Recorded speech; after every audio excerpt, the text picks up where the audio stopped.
प्रिय छात्रों नमस्कार। एनसीईआरटी फिजिक्स कक्षा 11वीं में आपका स्वागत है। आज हम लोग गति के तृतीय समीकरण की व्युत्पत्ति कैसे की जाती है इसके बारे में जानेंगे। तो सबसे पहले हम ये जान लेते हैं कि प्रश्न किस प्रकार से आता है। तो आपके सामने दो तरीके से प्रश्न लिखे गए हैं और ये दोनों तरीके एग्जाम में पूछे जाते हैं। या तो आपसे डायरेक्ट पूछ लिया जाएगा कि समीकरण v वर्ग बराबर u वर्ग धन 2as की व्युत्पत्ति कीजिए, या फिर आपसे पूछा जा सकता है कि गति के तृतीय समीकरण की व्युत्पत्ति कीजिए। ये दोनों केस हैं जिसमें आपको समझना है कि गति के तृतीय समीकरण की हमें व्युत्पत्ति करना है। इस तरीके से आपसे पूछा जाएगा। तो इसकी व्युत्पत्ति कैसे करते हैं? तो सबसे पहले तो प्रॉब्लम ये होती है बच्चों के सामने कि हम इसकी भाषा कैसे लिखें और उसके बाद हम इसको व्युत्पन्न कैसे याद रखें। तो इसके पहले हमने गति का प्रथम समीकरण व्युत्पन्न किया है और गति का द्वितीय समीकरण भी व्युत्पन्न किया है, और आज हम करने वाले हैं गति का तृतीय समीकरण व्युत्पन्न। फिर हम लोग तीनों में एक ट्रिक बना लेंगे कि कौन से समीकरण को कैसे व्युत्पन्न करना है, तो आप तीनों समीकरण एक साथ व्युत्पन्न कर पाएंगे। तो चलिए हम सबसे पहले इसको व्युत्पन्न करते हैं और फिर तीनों की एक ट्रिक देता हूं मैं, जिससे आप इनमें कंफ्यूज नहीं होंगे कि कौन में कौन सा फॉर्मूला लगाना है। तो चलिए सबसे पहले तो प्रॉब्लम ये होती है कि भाषा कैसे लिखें। तो बहुत ही सिंपल होता है, भाषा इसी समीकरण को देख के आपको लिखना है। जैसे u का मतलब मैं आपको बता चुका हूं, u का मतलब होता है प्रारंभिक वेग और v का मतलब होता है अंतिम वेग, जबकि a का मतलब होता है एक्सेलरेशन यानी कि त्वरण और s का मतलब होता है दूरी, और दो ये साथ में अंक है।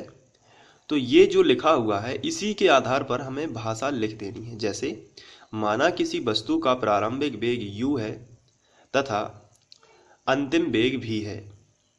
अब यहाँ से एक दूसरे प्रकार की भाषा आप ये भी लिख सकते हैं कि माना किसी वस्तु का प्रारंभिक वेग ये u है तथा t समय में वस्तु s दूरी तय कर लेती है, और यदि वस्तु का त्वरण a हो और अंतिम वेग v हो तो मतलब ये बिल्कुल ही सिंपल होता है, आपको लिखने में कोई भी कंफ्यूजन नहीं होनी चाहिए। तो चलिए हम स्टार्ट करते हैं। तो हम यहाँ पे लिखेंगे माना किसी वस्तु का प्रारंभिक वेग u है तथा t समय पश्चात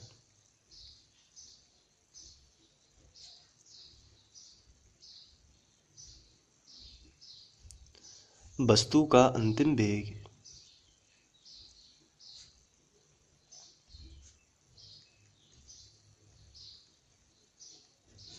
भी हो जाता है।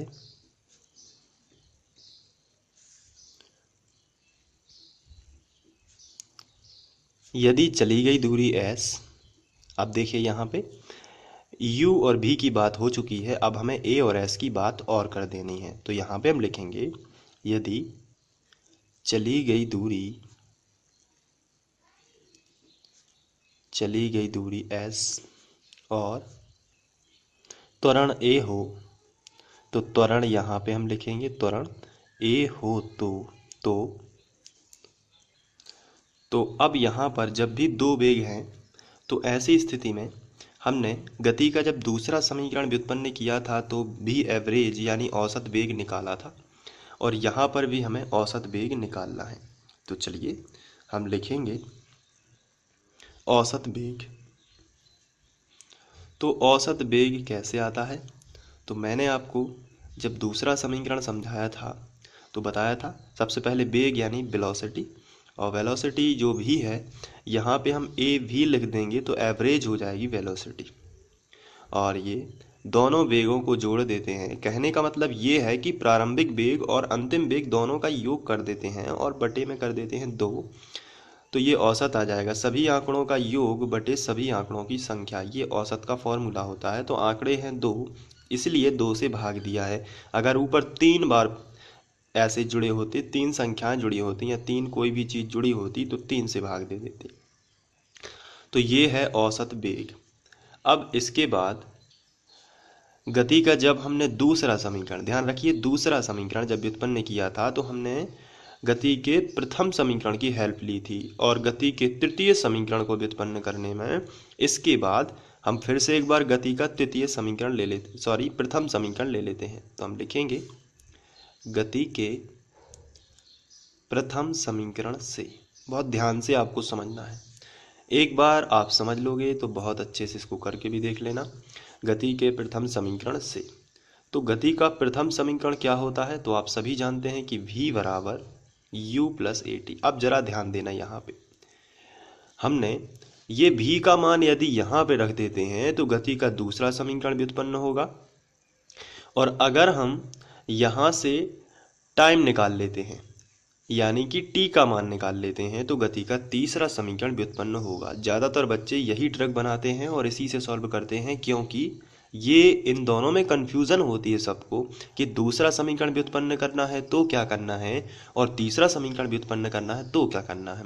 तो बहुत ही सिंपल है, सभी बच्चे इसको कर पाएंगे। आपको बस इतना ध्यान रखना है कि अगर इस रफ में यदि हम समझें तो गति का जब दूसरा समीकरण व्युत्पन्न करना है तो भी एवरेज निकालना ही पड़ेगा, और गति का जब तीसरा समीकरण व्युत्पन्न करना है तो भी एवरेज निकालना ही पड़ेगा। ये दो बातें तो आपको ध्यान हो गई हैं। देखिए ये तीसरा समीकरण है और हमने यहाँ पे भी एवरेज निकाला है। अब यदि बात की जाए तो भी एवरेज के बाद अगर दूसरा समीकरण व्युत्पन्न करना है तो भी हमें गति का समीकरण पहला वाला लेना पड़ेगा। गति का पहला समीकरण v बराबर u प्लस ए टी हमें लेना पड़ेगा, और यदि हमें गति का तीसरा समीकरण व्युत्पन्न करना है तो भी हमें v बराबर u प्लस ए टी यानी गति का प्रथम समीकरण लेना पड़ता है। लेकिन इनके रास्ते अलग अलग होते हैं। अब आप कहेंगे रास्ते कैसे अलग अलग होते हैं, तो v एवरेज जब हम निकालते हैं तो आपको मालूम है कि v एवरेज आता है u प्लस v बटे 2। अब यहाँ पर v की अगर वैल्यू रख दी जाए, इस v की जगह पर u प्लस ए टी रख दिया जाए तो गति का दूसरा समीकरण व्युत्पन्न होने लगता है। और यदि हम यहाँ से जो हमारा v एवरेज तो होगा u प्लस v बटे 2, ये तो सेम रहता है ये दोनों जगह का, लेकिन अगर हम यहाँ से t का मान निकालने लगे तो होने लगता है गति का तीसरा समीकरण व्युत्पन्न। तो बस आपको इतना ही ध्यान रखना है। तो जब हमें गति का तीसरा समीकरण व्युत्पन्न करना है तो गति के पहले समीकरण से t की वैल्यू निकालनी है, और जब हमें गति का दूसरा समीकरण व्युत्पन्न करना है तो v का मान औसत वेग में रख देना है। बस इतनी छोटी सी बात आपको ध्यान रखनी है, तो कभी भी कोई भी कंफ्यूजन नहीं होगा। तो चलिए अब हम यहाँ से स्टार्ट करते हैं। तो चलिए निकालते हैं, हमें निकालना है गति का तीसरा समीकरण।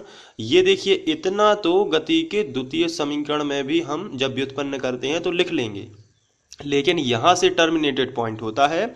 चूंकि ये गति का तीसरा समीकरण व्युत्पन्न हम लोग कर रहे हैं इसलिए टाइम को निकाल लेंगे। तो टाइम को कैसे निकालेंगे, सबसे पहले ये जो u है यहाँ कोई भी साइन नहीं है तो ये प्लस का माना जाता है, इसका कर देते हैं पक्षांतर। तो v माइनस यू बराबर, अब यहाँ पे u तो इस तरफ चला गया तो यहाँ पे बचेगा केवल a और t।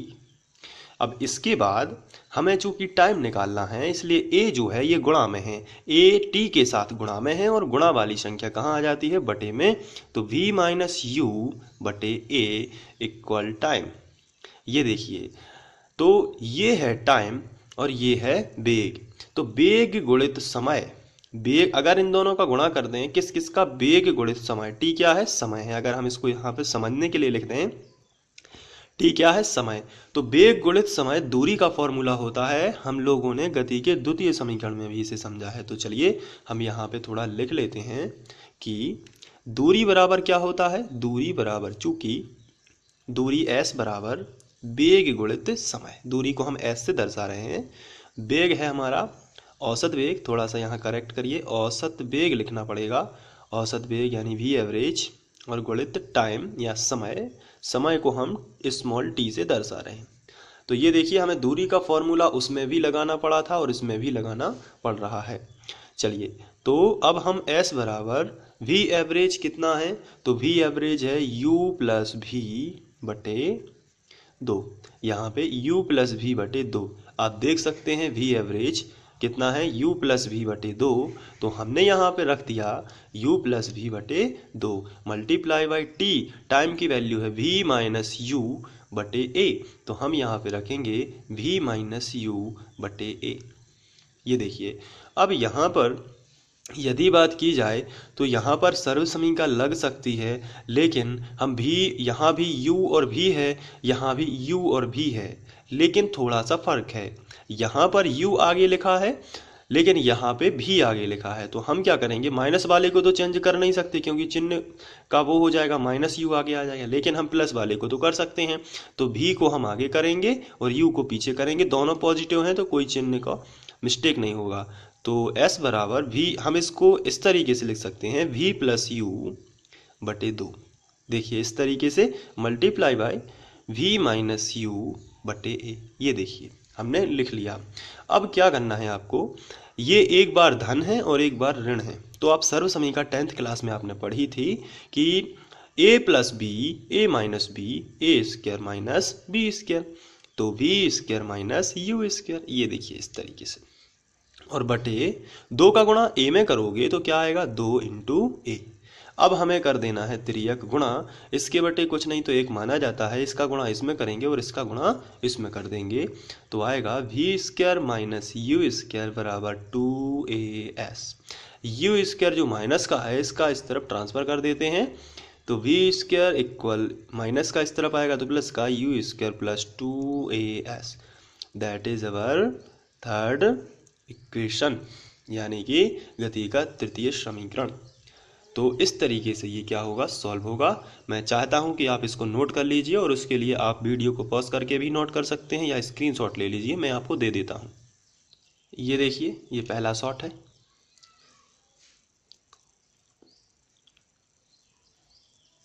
इसके बाद ये दूसरा शॉट,